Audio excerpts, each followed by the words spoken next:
여러분 안녕하십니까? EBS 초대석 정관용입니다. 몇 년 전에 우리가 사랑했던 가수 신해철 씨 의료사고로 목숨을 잃었습니다. 이런 일 참 비일비재하게 터지죠. 그런데 워낙 전문적인 분야라서 일반 환자나 그 가족들은 의료인의 과실이 있었는지 없었는지 규명해내기가 참 어렵습니다. 신해철 씨 경우도 지금 재판을 현재 하고 있는 그런 상태예요. 이처럼 많은 의료사고로 고통받고 또 분쟁을 겪는 분들 많은데요. 이런 분들을 도와주기 위해서 벌써 몇 년 전부터 한국의료분쟁조정중재원이라는 곳이 활발하게 활동을 하고 있습니다. 바로 얼마 전 지난 19대 국회 마지막 본회의에서 이 관련 법 개정이 또 이루어져 가지고 한 번 더 관심을 모았었는데요. 일명 신해철법 이렇게 불려지면서 말이죠. 오늘 이 기관에 대해서 좀 공부하기 위해서 상임조정위원이신 정혜남 위원을 특별히 초대했습니다. 정 위원님 어서 오십시오. 네, 안녕하십니까. 이게 만들어진 게 2012년 4월. 네, 맞습니다. 지금 이제 4년 조금 넘었네요. 예. 처음에 만들어진 배경이 뭐예요? 그동안의 의료 분쟁이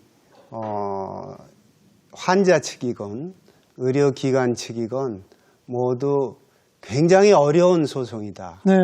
굉장히 스트레스가 많은 소송이다. 그렇죠. 네. 근데 그것이 적정하게 또 공평하게 해결되고 있다고 느끼질 못하고 있었어요. 네. 서로 불만이 있는. 예, 네. 서로 불만이 있어서 이것을 좀 더 원만하고 신속하게 그리고 공정하게 해결할 방법이 없을까? 제3의 방법을 찾아보자. 네. 그래서 그렇게 해서 한 23년간을 의료계와 시민단체들이 연구를 해서 이 제도가 도입이 됐습니다. 23년이나 연구를 한 겁니까? 여긴 재판하는 곳은 아닌 거죠? 재판하는 것은 아닙니다. 조정하고 중재하는 말 그대로. 예, 그렇습니다. 당사자들끼리 합의해봐라. 그렇죠. 이렇게 도와주는 기관이다. 그렇습니다. 예. 그러니까 23년이나 논의를 끌어올 만큼 의료계와 일반 시민단체들 사이에 또 견해가 팽팽히 대립했다는 거 아니겠습니까? 그런 점이 있습니다. 그동안 어떤 견해들이 어떻게 대립해 왔었습니까? 이제 하나의 예를 들자면요. 의료 조정을 하는 경우에 합의가 되면은 요것은 형사상으로 불언하면은 처벌할 수 없는 그런 죄로 규명을 하자는 게 의료계의 입장이고요. 그러니까 그다음에 환자 측하고 병원 측이 합의했으니 그렇죠. 이건 형사처벌로 가지 않도록 하자. 그렇죠. 네. 반의사불벌죄라고 그렇게 돼 있습니다. 또 환자 측에서는 의료소송이 그동안 환자가 입증하기가 너무나 힘들다. 네. 그러니까 입증 책임을 정보를 다 갖고 있는 의료기관이 한테 넘겨주라 하는 것이 환자 측의 요구였습니다. 그러니까 의료기관 측에서 자기네 과실이 없었다는 것을 증명해봐라. 그렇죠. 그거죠. 그렇죠. 네. 근데 그거는 의료기관 측에서 받아들이기 좀 어려운 입장이었습니다. 그런 거 조정하느라고. 그렇죠. 23년 서로 의견이 갈리는 부분이 있어서 입법하기가 굉장히 어려웠습니다. 네. 방금도 언급이 있었습니다만 의료사고가 터졌다. 네. 일단 답답한 마음에 병원 가서 그 차트 한번 좀 보여주세요. 이거부터 시작할 거 아닙니까? 근데 잘 보여주지도 않고. 차트는 보여줍니다. 그리고 보여주고 복사해줍니다. 봐도 무슨 말인지 모르겠고. 그렇죠. 전부 이상한 영어로 또 막 흘려 쓰고 막 이렇게 돼 있다 보니. 약자로 돼 있고. 그러니까 봐도 모르겠고. 그리고 누구한테 가서 도움 받을 기관도 없고. 그렇죠. 억지로 소송 가서라도 환자 측이 승소한 비율이 그동안 거의 없었죠. 소송 건수 통계 낸 거 보면은 전부 승소한 경우는 굉장히 적고요. 일부 승소한 경우도 30%가 안 된다 이런 통계가 나온 적이 있습니다. 네. 그게 이제 환자나 보호자 입장에서는 그런 거고. 네. 또 그게 소송으로 잘 안 되니까 이분들이 또 조그만 병원 같은 경우에는 병원 입구 앞에 막 천막 치고 들어놓으시고. 그렇습니다. 그런 경우도 비일비재했잖아요. 네, 그렇습니다. 그럼 그 의료기관은 또 어떻게 됩니까? 굉장히 업무 방해를 많이 받죠. 그리고 스트레스를 많이 받습니다. 그러니까요. 그러니까 환자한테도 의료인한테도 기존 제도는 뭔가 문제가 많았군요. 충분치 않았습니다. 예. 그래서 만들어진 게 의료분쟁조정중재원. 네. 이건 정부가 만든 겁니까? 국회가 만든 겁니다. 아, 국회에서 법으로. 예. 자금 지원이나 이런 건 전부 정부가. 그렇습니다. 예. 정부 보건복지부에서 네. 설립해서 만든 기관. 네.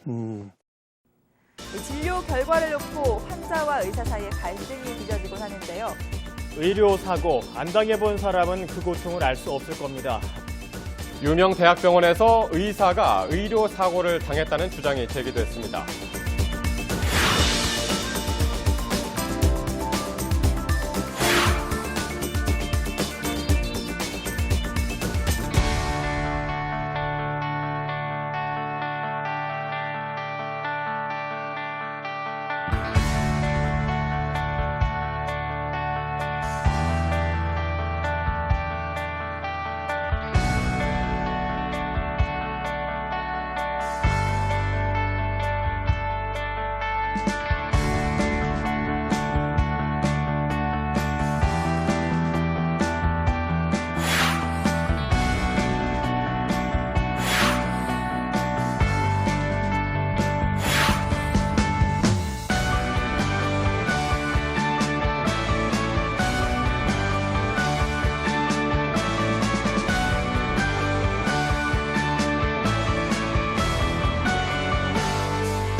사 년 좀 지났는데 우리 정 의원님께서는 처음부터 여기 이제 함께 상임조정위원으로 그렇습니다. 함께 하셨죠? 예. 어떠세요? 4년의 평가를 어떻게 내리고 있습니까? 스스로. 부족합니다. 지금 피신청인이 조정 신청을 하면 피신청인이 동의를 해야 네. 이 대화 테이블이 설치가 됩니다. 예. 동의를 하지 않으면 저 문간에서 죄송하지만 가시죠 이렇게 되는 거죠. 그걸 각하라고 그러는데 예. 현관에서 쫓겨나는 사건이 50%가 넘었죠 그동안. 그랬어요? 예. 그러니까 그러니까 이 기관이 뜻은 컸는데 예. 그 동의를 요건으로 하는 제도 때문에 예. 사실상 제 기능을 반밖에 못했다. 예. 이렇게 평가할 수 있습니다. 그래요? 예. 좀 개괄적으로 설명해 주세요. 이제 이런 기관이 생겼다 그러니까 아무래도 찾아오시는 분들은 억울함을 호소하는 환자나 그 보호자가 압도적이겠죠? 90% 이상입니다. 의료기관이 먼저 찾아오는 경우는 별로 없죠? 10% 미만으로 있습니다. 예. 그렇게 찾아오면 일단 상담부터 하는데 그렇죠. 그렇게 찾아오는 건수가 연간 어느 정도나 됩니까? 연간 적을 때는 뭐 2, 3만 건이고요.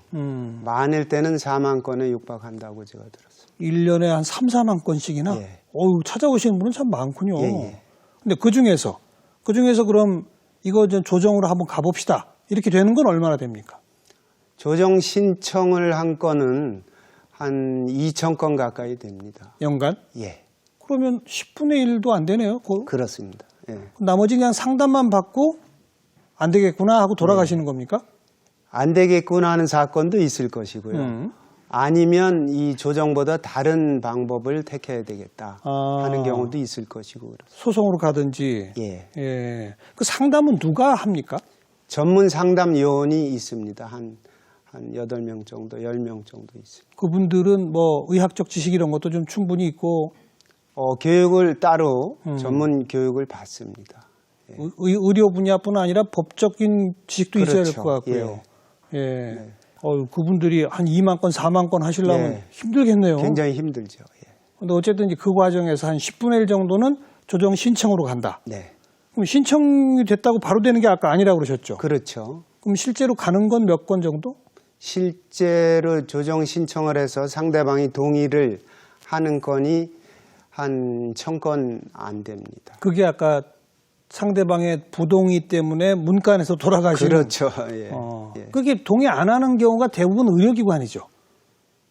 신청한 사건, 환자가 신청한 게 90% 이상이니까 그러니까. 동의 안 하는 기관이 주로 의료기관이죠. 그 동의하는 비율이 한 절반이 안 돼서 찾아오신 분 가운데 신청까지 했지만 한 절반만 조정 착수에 된다. 아까 네. 거기까지 설명을 들었습니다. 예, 예, 예. 그게 연간 한 1000건쯤 될 것 같아요.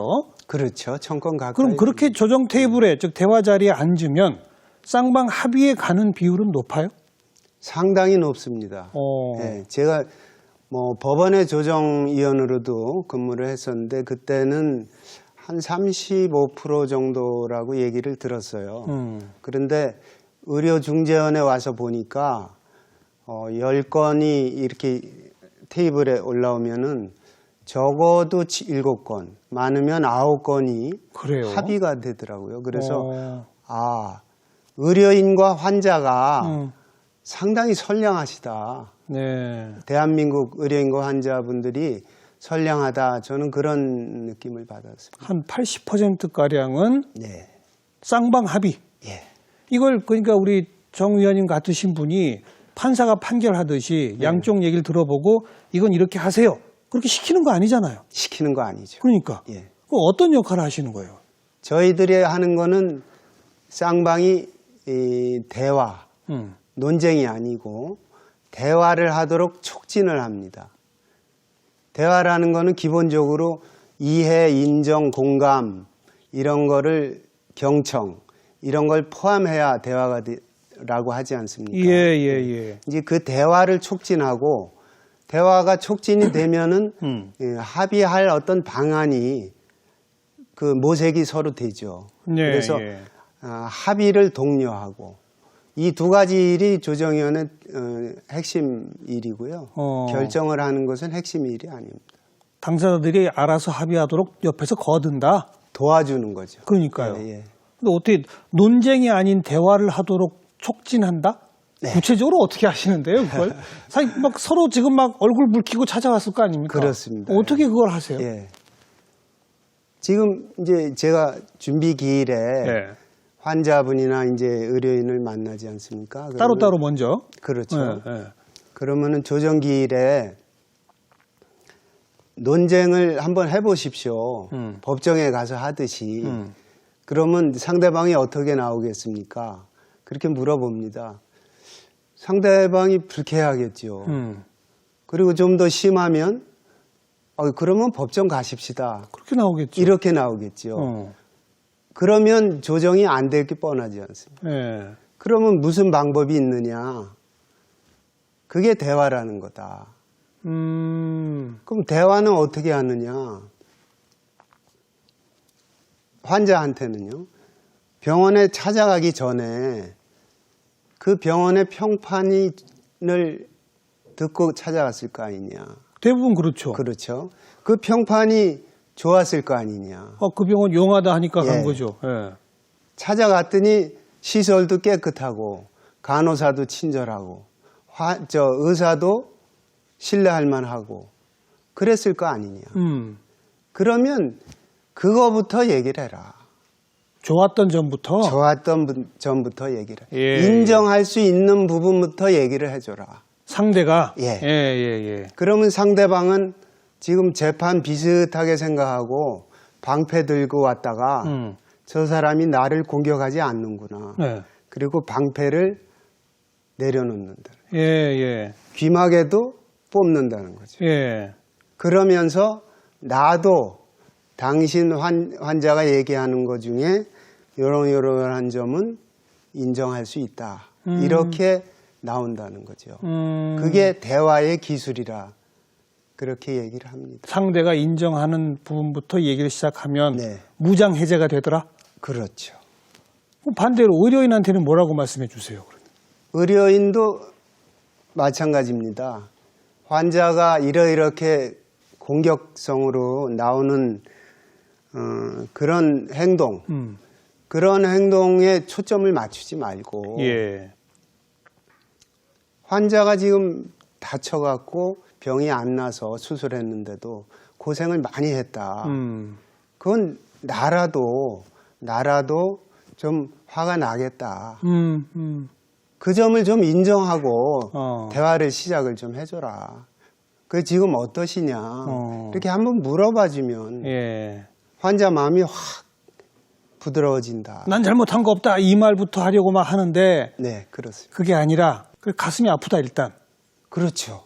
그리고 지금 좀 좋아지고 계시냐? 네. 예. 예. 대화의 기술 그런 거네요. 예. 그럼 그렇게 준비 기일에 미리 따로 만나서 그렇게 말하면 다들 말을 잘 들어요? 굉장히